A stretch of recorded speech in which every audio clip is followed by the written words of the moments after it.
Hey everyone, today I'm going to be talking about the Easy Flash Parallel. This is a flash cartridge for the original Nintendo DS line, and it's pretty much like an R4 card, but it's double the price. So today I'm going to be looking into it and seeing if I think it's worth it. Now, even though this video is like a month later than most people's, it's also a good thing because now the kernel for this has had a few updates, so it might have some patches in it that improve performance and make some games that weren't playable now playable. Before we get too much into it, so obviously as you can see, it's got that nice clear shell. I know it's pretty popular for like Game Boys to have this nice transparent shell, so I think the actual design is pretty cool. On the back you have the micro SD card slot. Apparently it only supports up to 32 gigabytes for a micro SD card, but I think some people have tried like bigger sizes and it still works, but it has to be formatted in FAT32 in order to actually work on larger SD cards. But again, the company says they only support up to 32, so if you use a bigger size, it might not work as well. So again, right off the bat, one positive thing about this device is because it's made by a well-known company,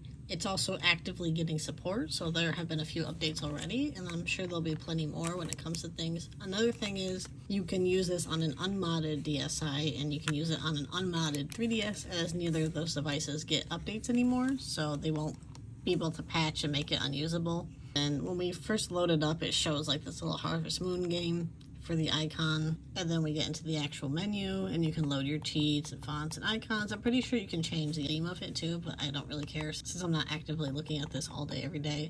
And when you scroll down, all the games you've added yourself will be on there, and you can just scroll and find whatever game you want. Another thing that is a known issue for R4 cards is that they have time bombs on them, so they'll stop working on purpose so that you buy a new one, but this obviously won't have one.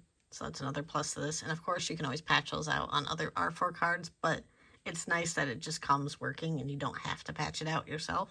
Apparently, a lot of the Castlevania games struggle to run on here, so I'm going to check that out and see if they work. Now for the Nintendo Ninjas, this is my game. I'm playing my own ROM of my own game. So far, it's distorted audio, but we'll find out more. Another issue I read online about this is that when you try to put the DS to sleep, it'll be distorted audio. Now this game specifically has a sleep like sound. When you shut it, it'll like a gate shutting sound, so let me try that out. Okay, so it's repeating the loop over and over again, so I guess they haven't fixed that out yet. So if you put it to sleep, it'll keep making noise, so that has not been fixed yet, so that's one bad thing about this so far. But I'm assuming they'll patch that out eventually, but that can be a pain if you're trying to put your DS to sleep and now you can't.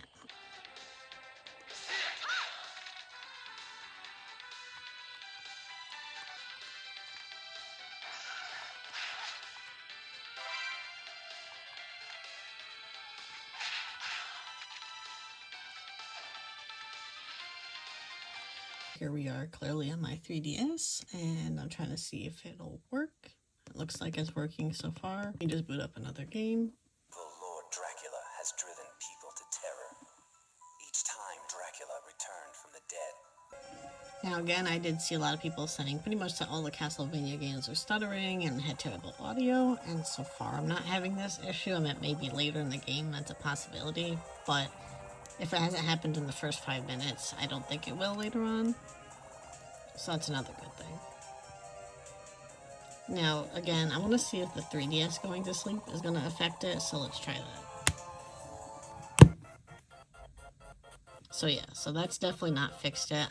But again, there's always a possibility that they're going to patch that out either sooner than later, but right now the sleep function is pretty much non-existent, so that's one really downside to this cart so far. But it does work on an unpatched, or on an unmodded 3DS, so that's cool. And for Nintendo Ninjas, of course I'm using backups of my games and my games only. And like I said, I want to test if multiplayer would work, so I'm just going to try to connect. On the left is my DS Lite, and this is my original copy of Animal Crossing. And I'm going to try to connect to my Easy Flash Parallel. So let's see if I can actually get into the town and move around and not be thrown out. So it would appear it's working. Let me just get my two characters next to each other to prove that it is in fact working.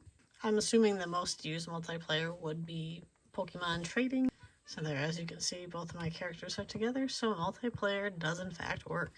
And now I'm testing the Wii to DS communications. This is a fan-translated version of Tomodachi Collection, so obviously you can run custom ROMs as well.